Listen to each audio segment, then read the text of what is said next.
Today we're going to be talking about a game that will definitely give you the feels. Let's look at Lisa, the Painful RPG. And the name does not lie. Playing Lisa will be a painful experience in many ways. Although I highly recommend playing this game, be warned that many of the themes present make this game suitable for mature audiences only. This is a game that takes place in the post-apocalyptic land of Olaf. In this world, the environment is dead and the sun constantly beats down on the land, and most of civilization has been destroyed by a wandering army of mutants.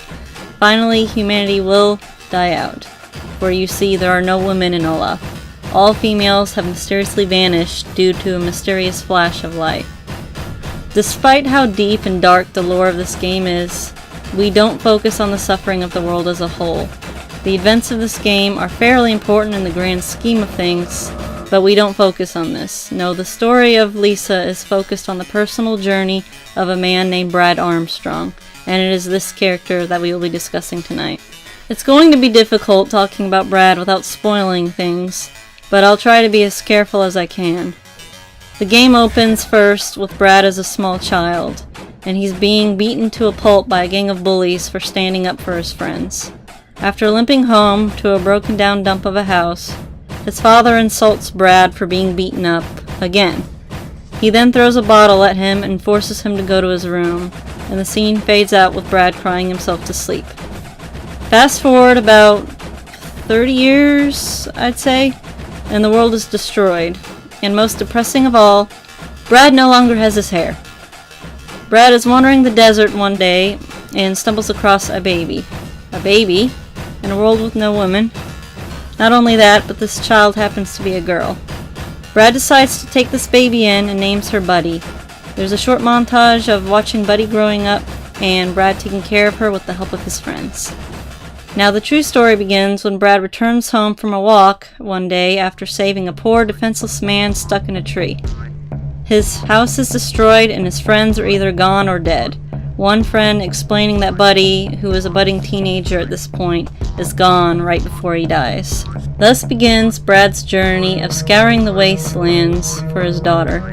Now you also have to consider that this is a world where only men exist, and they may or may not be a little too excited that there is a woman out there. Now another facet to Brad's character is he has a drug addiction. Throughout his past, Brad has taken a drug known as joy. It's designed to make you feel nothing at all. Brad turned to this to avoid all the physical and emotional pain that he's been through. And I haven't even touched on the suicide of his younger sister, of whom Brad will occasionally have hallucinations of. Throughout the story, Brad struggles with his addictions. The world continues to beat him down, and it's so tempting for him to just take the easy route and ignore the pain. Even though Brad took joy, he gave it up shortly after adopting Buddy. Joy is not only important to Brad's backstory, but it's also a gameplay element.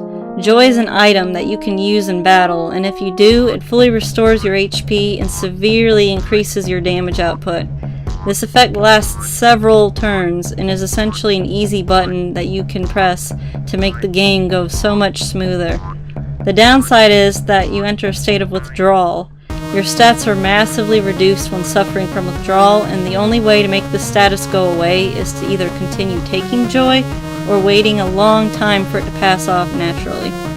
Not only that, but Brad is tempted at several points in the story to take joy. There's even a part where you are straight up forced to take joy by another character to the point where you overdose. So far, this Devo has been a character analysis, but there's a lot to be gained from studying Brad. You see, Brad knows that he's done terrible things. Not only has the world beaten him down, but he's also responsible for a lot of his own suffering that he experiences. Throughout the adventure, he's trying his best to redeem himself. He's not just trying to save Buddy because he loves her, he's partially doing it because he's selfish. He wants another chance at protecting someone that he loves. He had a terrible father, and he wants to end that cycle by being a good father himself. Herein lies the biggest problem with Brad. As brave as he is on the outside, deep down he's a coward. He has always ran away from his problems, and growing up he hid in his room to avoid confrontations with his dad, and instead of facing his pain head on, he turned to joy to make the pain disappear. But now he's through running. Brad is turning his life around. He's given up joy. He's sacrificed an arm. He's giving in way too deep just to take a stand to redeem himself. This journey is emotionally and physically draining. Throughout the entire adventure, Brad is assaulted by gang members, bullies, temptations, and memories. But what we see that Brad has died to his old self. This is something that we should take to heart. Galatians chapter 2 verse 20. I have been crucified with Christ, and I no longer live, but Christ lives in me. The life I now live in the body, I live by faith in the Son of God, who loved me and gave himself for me. Just like Brad, we need to bury our old selves, the people we used to be before Christ came into our lives. And like with dead people, we need to keep that corpse in the ground. The devil will try and get at you to dig your old self up. This happens to Brad as well. A character named Buzzo is a primary antagonist.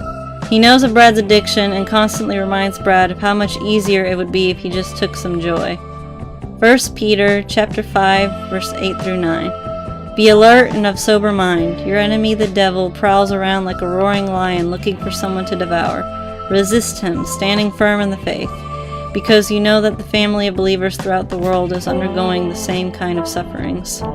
This strategy is proven effective even for Brad. As the game goes on and Brad has to give up more and more things to prove his resolve to Buzzo, eventually the drug dealer gives up and regrets treating Brad so badly. Let's wrap up this Devo by discussing how Brad behaves at the very end of the game. Despite overcoming his drug demon, there's still one demon he hasn't yet overcome, his guilt. After finally reuniting with Buddy, he asks her one question. Buddy, did I do the right thing? After his goal has been reached, Brad takes a moment to reflect on all of the things he's had to do to get to this moment, and a lot of it is pretty questionable.